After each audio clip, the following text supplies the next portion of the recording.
ಪ್ರಿಯರೇ, ದೇವರು ಒಳ್ಳೆಯವರು, ಒಳ್ಳೆಯದನ್ನೇ ಮಾಡುವವರಾಗಿದ್ದಾರೆ.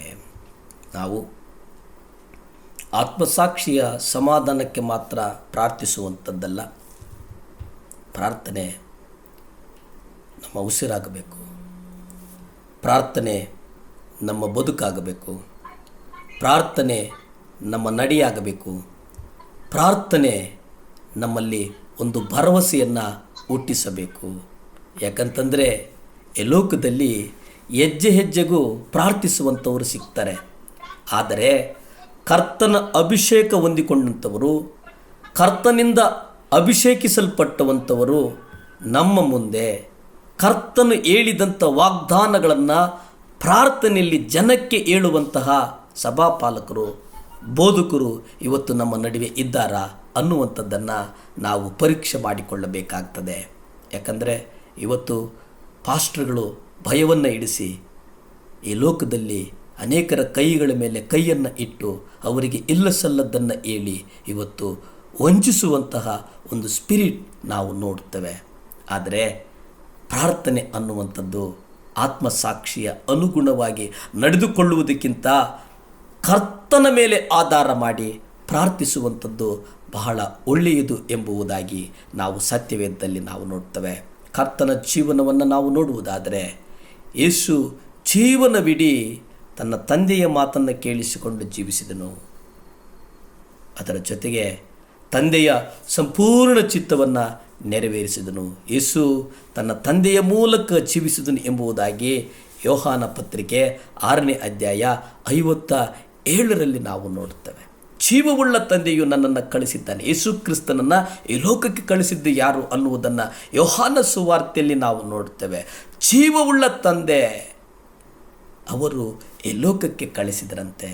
ಹಾಗಾಗಿ ನಾನು ತಂದೆಯ ಮೂಲಕ ಜೀವಿಸುವಂತೆಯೇ ನನ್ನನ್ನು ತಿನ್ನುವವನ ಮೂಲಕ ತಂದೆಯ ಮೂಲಕ ಜೀವಿಸುವಂತೆಯೇ ನನ್ನನ್ನು ಜೀವಿಸುವನು.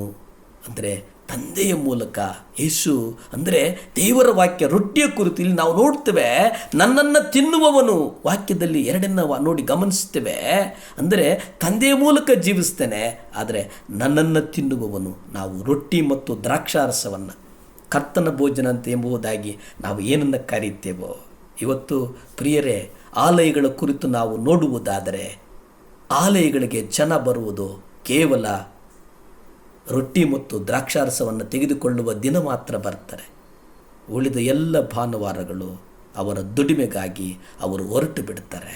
ಆದರೆ ಇಲ್ಲಿ ವಾಕ್ಯದಲ್ಲಿ ನಾವು ನೋಡ್ತೇವೆ, ಜೀವವುಳ್ಳ ತಂದೆಯು ನನ್ನನ್ನು ಕಳಿಸಿರುವುದು ನಿಜ, ಆದರೆ ನನ್ನನ್ನು ತಿನ್ನುವವನ, ಅಂದರೆ ಆತನ ರೊಟ್ಟಿಯನ್ನು ತಿನ್ನುವವನು, ಆತನ ದ್ರಾಕ್ಷಾರಸವನ್ನು, ಆ ಒಡಂಬಡಿಕೆಯಲ್ಲಿ ನಾವು ಒಂದು ಫೆಲೋಶಿಪ್ಪಲ್ಲಿ ಭಾಗವಹಿಸ್ತೀವಲ್ಲ, ಅದು ಅನೇಕ ಸಾರಿ ದೇವರು ವಾಕ್ಯವು ರೊಟ್ಟಿಗಿಂತ ಪ್ರಾಮುಖ್ಯವಾಗಿತ್ತು ಎಂಬುದಾಗಿ ನಾವು ನೋಡ್ತೇವೆ.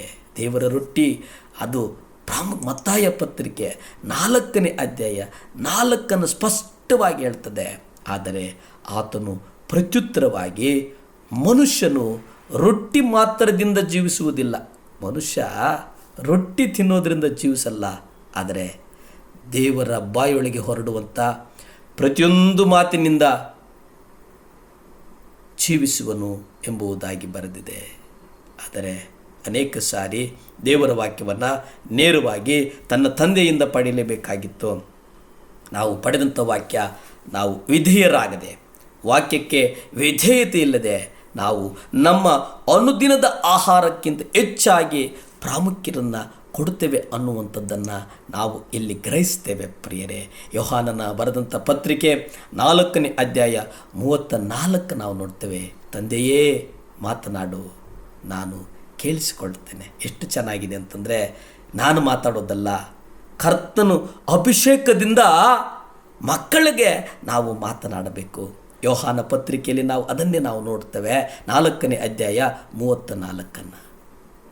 ನನ್ನನ್ನು ಕಳಿಸಿದ ಆತನ ಚಿತ್ತವನ್ನು ನೆರವೇರಿಸುವುದಕ್ಕೆ, ಆತನ ಕೆಲಸವನ್ನು ಪೂರೈಸುವುದಕ್ಕೆ ನನ್ನ ಆಹಾರ ಎಂದನು ಪ್ರಾರ್ಥಿಸಿಕೊಳ್ಳು. ಯೇಸುವೆ, ನಿಮ್ಮ ರಕ್ತ ಚೆಲ್ಲಲ್ಪಡಲಿ ಸ್ವಾಮಿ. ಸುವಾರ್ತೆಯನ್ನು ನೋಡ್ತಾ ಇರ್ತಕ್ಕಂಥ ಮಕ್ಕಳಿಗಾಗಿ ಪ್ರಾರ್ಥಿಸ್ತೇನೆ ದೇವರೇ, ನಿಮ್ಮ ರಕ್ತ ಚೆಲ್ಲು ಪಡಿ ದೇವರೇ. ಯಾರ್ಯಾರು ಸ್ವಾಮಿ ನೋವಿನಿಂದಿದ್ದಾರೋ, ಯಾರ್ಯಾರು ಕಣ್ಣೀರಿನಿಂದಿದ್ದಾರೋ, ಯಾರ್ಯಾರು ಆಸ್ಪತ್ರೆಗಳಲ್ಲಿದ್ದಾರೋ, ಯಾರ್ಯಾರು ಬಲಹೀನತೆಯಲ್ಲಿದ್ದಾರೋ, ಯಾರ್ಯಾರು ಇಲ್ಲದೆ ಮಕ್ಕಳಿಗಾಗಿ ಕಾಯುತ್ತಾ ಇದ್ದಾರೋ, ನಿಮ್ಮ ರಕ್ತದ ಮೂಲಕ ಸ್ವಾಮಿ ಅವರೆಲ್ಲರಿಗೂ ಆಶೀರ್ವದಿಸು ಸ್ವಾಮಿ. ಯೇಸುವಿನ ನಾಮದಲ್ಲಿ ಬೇಡ್ತಾ ಇದ್ದೇನೆ ಪರಮ ತಂದೆಯೇ. Amen, amen. Hallelujah, hallelujah.